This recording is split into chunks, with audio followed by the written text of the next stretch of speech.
Yeah, I'm Play B. I'm really in the studio in real life. Yeah, hello?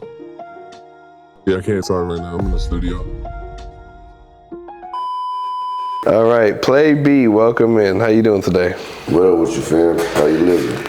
I'm all right, you know. That's It's 1:42 a.m. here in Los Angeles. Where'd you come in from? Shit, I came from San Diego, California. Got you. A whole lot of San Diego in the building today. Yeah, we on the come up, you know.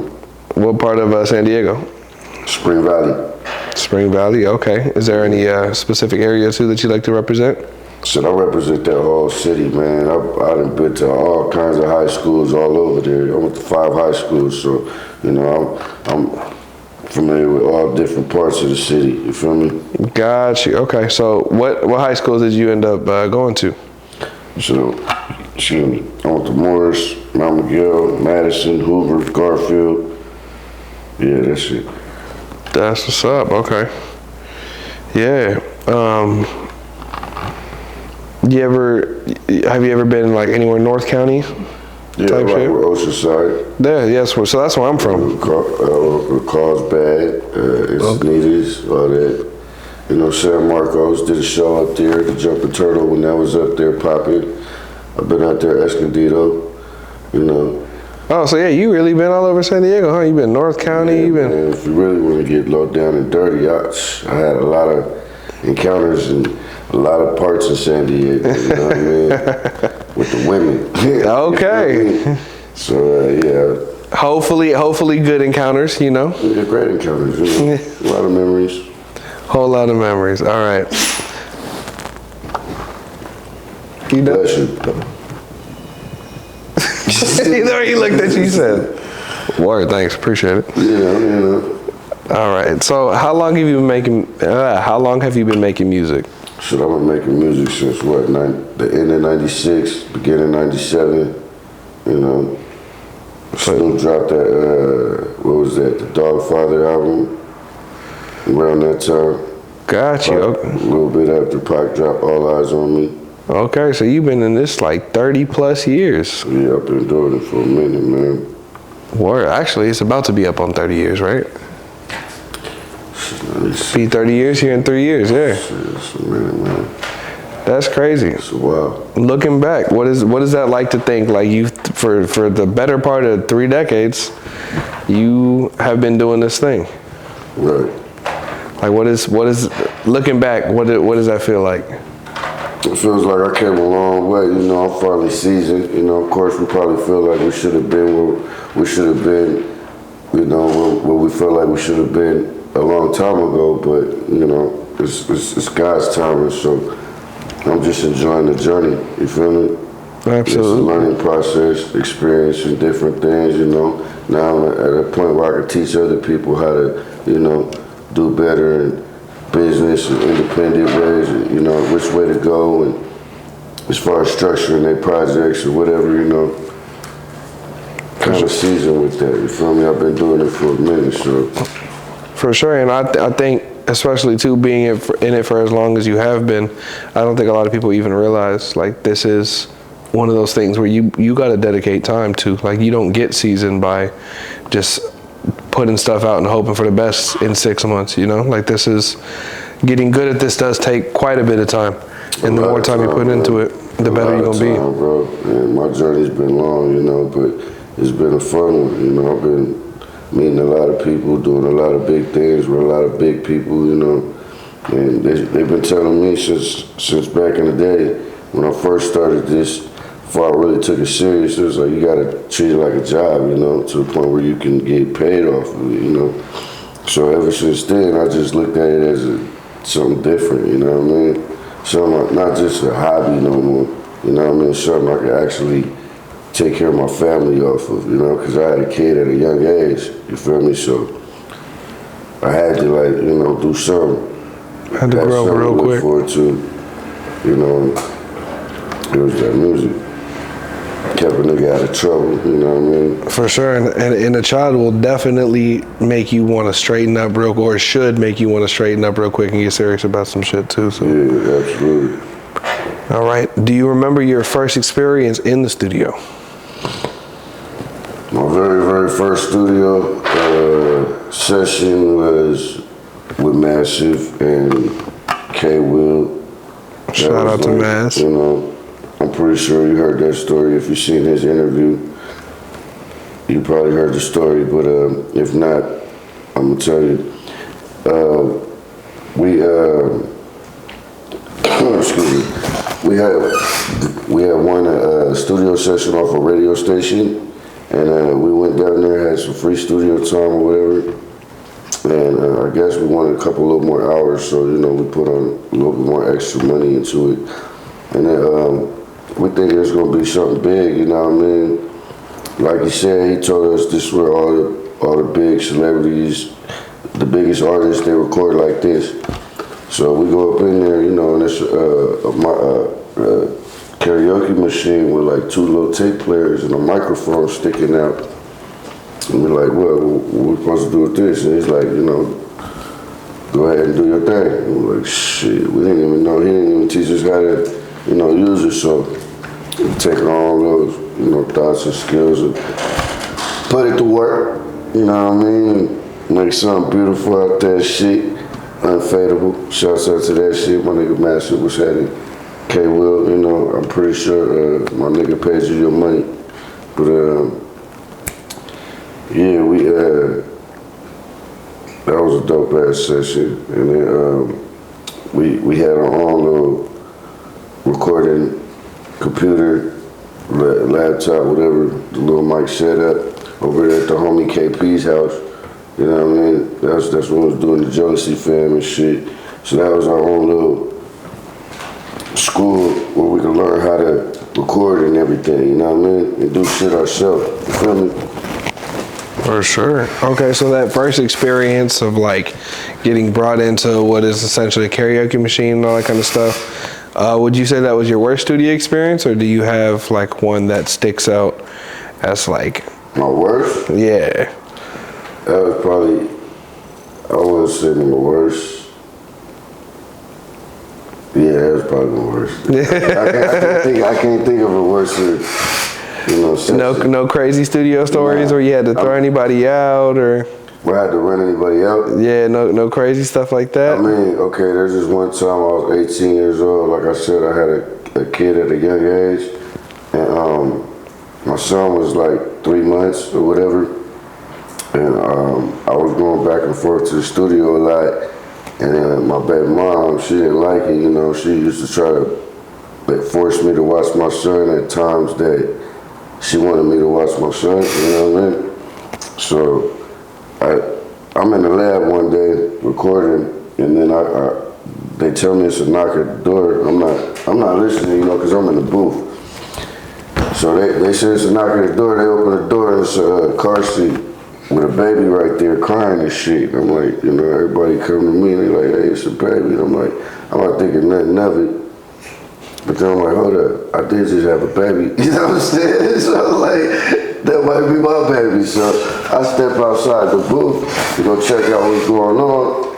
Cause I hear baby at the door, baby at the door. I'm like, the fuck, it's my baby. You know what I'm saying? This nigga crying and shit. So I'm like, what the fuck? So I grab him and shit. I open the door, we see outside, my baby mama driving off. So I just take off running towards the car and shit. And she, you know, laughing at me while she driving off, pointing at. And I'm like, yo, hey, what you doing? You know, I'm supposed to be over here, you know, making something for us. You feel me? But that was some fucked up shit. But then, that's a crazy story. Had to stop session, you know what I mean? Take my son home, because at that time I was young, I didn't know how to deal with him while I was doing the music shit, you know what I mean? But yes, babies require your attention, and so do studio time. I don't see how they work. Give them my full focus. Yeah. But, you know, it was whatever. But you want to hear some wild stories, though. If you got them, let's hear them. Okay. If the baby come into the studio? Nah, the baby wasn't there this time. Okay. So this is a no baby story. Let's hear it. Okay, somebody might hate me for telling this story, but, you know, women, you know, wild nights and shit. One drunk night, one woman get drunk, whatever. We had a little encounter or whatever. Everything was cool. I didn't know. She goes in the bathroom, right? She's in the bathroom for a minute. Her cousin is going in there to check on her, right? But he's in there with her for like an hour or so. And they come, I'm like, I don't know what's going on. You know, I'm on my own business. But they come out, and I find out a couple days later that he was over there messing with her and shit. You know what I mean? His own. And I'm like, oh man. That took a crazy turn. Hey, he couldn't wait. He had to get his off. He went to go get it through his own people. That's crazy. This is disgusting. You know what I'm saying? So that was one of them crazy ass stories. First, yeah, incest at a studio is, I think, a first for me. This is the first time I've ever heard anything like that. Bro, I had no. Must have been down something real bad. I think he's checking on her. You know what I'm saying? She's like drunk, throwing up and shit.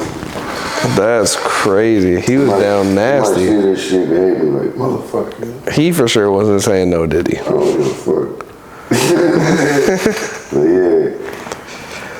Word, okay. Shouts out to this Tito's. Yeah, these are, I think, the best studio stories we've had thus far. These are, those are two I don't think I could have ever expected. Those are good. Keep it coming, man. All right. Do you have a favorite studio that you like to go to?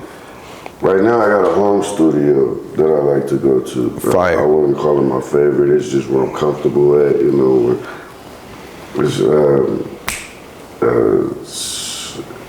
My shout out my boy Godson, my boy Boss Man Hall, you know, since all that. It's called Amps. Cool. Is it, what is it about that spot that you like so much? Is it the gear? Is it the people? Is it the vibe? It's all that, man. They got a nice ass vibe. You know, I got cool with one of the engineers / producers, man. He's a real good, talented dude, and we about to work on a project together. His name's Godson. Shout out to him. You know what I mean? All right, shout out Godson. For a while. Yeah, there's nothing like locking in with somebody too, especially when the synergy is there. Good. Yeah, man. All right. Is there any life-changing moments that you've had in the studio that you could look back and be like, damn, this is where like maybe I understood something, or like I learned something about life, about music? Man, every time I see my peers and, you know, record and do new tracks and records and whatever, I get inspired by their energy, you know what I mean? Like, that's the things that I really remember, you know, that keeps me want to go, you know. But I do so much now, so it's like I get inspired by my own stuff. You feel me? Like, it's like I just want to outdo my last record, you feel me? Like, so. Do you have any tips for somebody like that maybe does that to a point where it's like becomes a negative, right? Like maybe you've been there where you're like trying so hard to outdo yourself or your previous work where you like almost put yourself in a rut. You ever have any moments like that? So where you burn yourself out type shit? Type shit. Nah, I ain't gonna burn myself out because this is something I was created to do. You know what I'm saying? So it's like no matter how much pressure you try to put on me with this music shit, I'm willing to bear it all. You know what I mean? I'll take on the world with this shit. You feel me? Like what he say on Avengers, Captain America? I could do this shit all day. You know what I'm saying? Like that's me. I can do this shit all day. You feel me? We trained ourselves to be like this.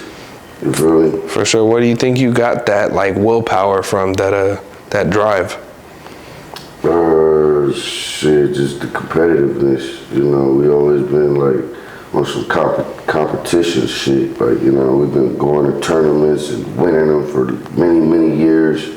You know, my whole squad, we used to, growing up, we was called the jealousy fam because we used to fucking be jealous of each other, you feel me? Like, we just always in competition with each other. We love each other, but we keep each other going, you feel me? Like, absolutely. We felt like couldn't nobody fuck with us but us. Absolutely, absolutely. Do you think that's needed to get better? I mean, it's cool. You know, everybody got their journey. You know what I mean? I needed it. You know, I'm proud of my journey. Whatever I went through, it was written. You feel me? Yeah, well, I heard that.